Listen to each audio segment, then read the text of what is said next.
মানিকগঞ্জ ৩ আসনের স্বতন্ত্র প্রার্থী ডক্টর রফিকুল ইসলাম খান মোটরসাইকেল প্রতীক নিয়ে ভোটের মাঠ চষে বেড়াচ্ছেন। জালালউদ্দিন ভিকুর প্রতিবেদন। ত্রয়োদশ জাতীয় সংসদ নির্বাচনে জনগণের মনোনীত সবার পরিচিত সহজ সরল দানবীর স্বতন্ত্র প্রার্থী ডক্টর রফিকুল ইসলাম খান মোটরসাইকেল প্রতীক নিয়ে তার কর্মী সমর্থক গ্রামগঞ্জে, হাটবাজারে, পাড়া মহল্লায়, নির্বাচনী ভোটের মাঠে ব্যাপক গণসংযোগ, মোটরসাইকেল প্রতীকের লিফলেট বিতরণ, ভোটার ও সাধারণ মানুষকে মোটরসাইকেল প্রতীকে ভোট প্রার্থনা করে ব্যস্ত সময় পার করছেন তিনি বলেছেন, আমি স্বাধীনতা ও মুক্তিযুদ্ধের সপক্ষের লোক, ইসলাম ধর্মকে মনে প্রাণে বিশ্বাস করি। স্বাধীনতা ও মুক্তিযুদ্ধের 52 বছরেও এদেশের মানুষ স্বাধীনতার সুফল পায়নি। আমি জনগণের ভোটে নির্বাচিত হলে চাঁদাবাজ, মাদক ব্যবসায়ী, সন্ত্রাসী জেল হাজতে থাকবে, আর তা না হলে দেশ থেকে পালাতে হবে। তিনি আরও বলেন, মানিকগঞ্জ সাটুরিয়া আসনের গরিব দুঃখী, কৃষক, শ্রমিক, দিনমজুর, রিকশাওয়ালা শ্রমিক, খেটে খাওয়া মানুষের ভাগ্য উন্নয়নে কাজ করব। তিনি আরও বলেন, আমি ৩০ বছর যাবৎ প্রাকৃতিক দুর্যোগ, বন্যা, মহামারী করোনা, নদী ভাঙন, অগ্নিকাণ্ডে ক্ষতিগ্রস্ত মানুষের পাশে ছিলাম। মানিকগঞ্জ ও সাটুরিয়ার গরিব ও দুস্থদের ১৫০টি ঘর করে দিয়েছি। অগণিত মসজিদ, মাদ্রাসায়, এতিমখানায় অর্থ দিয়ে সহযোগিতা করেছি।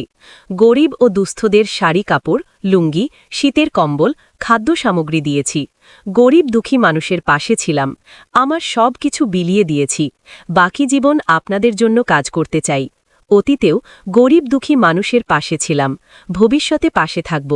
আজ ২৭ জানুয়ারি মানিকগঞ্জের সাটুরিয়া উপজেলার তিল্লি বাজার, উত্তর তিল্লি বাজার, চর তিল্লি বাজার, পল্লীসহ বিভিন্ন এলাকায় স্বতন্ত্র প্রার্থী ডক্টর রফিকুল ইসলাম খান নির্বাচনী ভোটের মাঠে গণসংযোগ ভোট প্রার্থনা করেন। বিভিন্ন শ্রেণী পেশার মানুষের সাথে মতবিনিময় ভোট প্রার্থনার সময় এ কথাগুলো বলেছেন। তিনি আরও বলেন, বিগত 52 বছর মানিকগঞ্জ সাটুরিয়ার মানুষ এই এলাকায় এমপি মন্ত্রী নির্বাচিত করেছেন, এলাকার জনগণের কাঙ্ক্ষিত উন্নয়ন করেনি। পদচারণা একটু কম, তারপরেও কয়েকটি মসজিদে আমি ব্যক্তিগত তহবিল থেকে অনুদান দিয়েছি।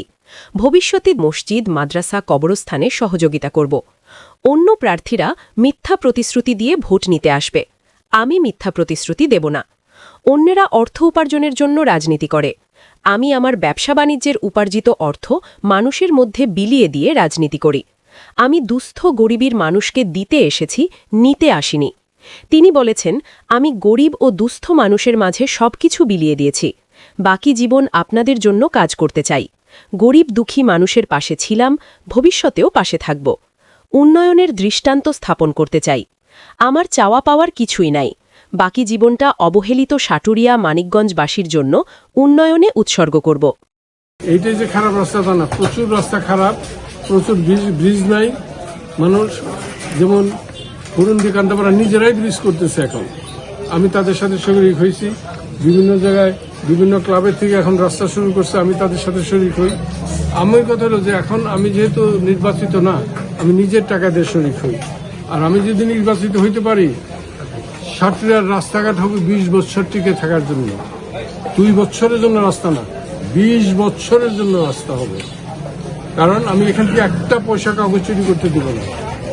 কোনো নেতা পয়সা পাবে না, কোনো সন্ত্রাসী পয়সা পাবে না, কোনো চাঁদাবাজরা পয়সা পাবে না।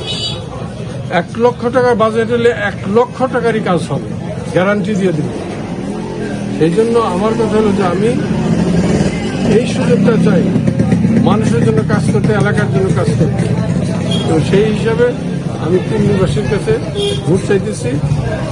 শুধু আপনারা ভোট দিবেন না, আপনাদের আত্মীয়স্বজনকে বলে দিবেন, যারা মানিকগঞ্জের সদরে আছে তাদেরকে বলবেন যে আমাদেরকে 52 বছর পর একটা সুযোগ দেওয়া হোক। আমরা সাটুরিয়াবাসীর সুখ দুঃখটা আমরা দেখব।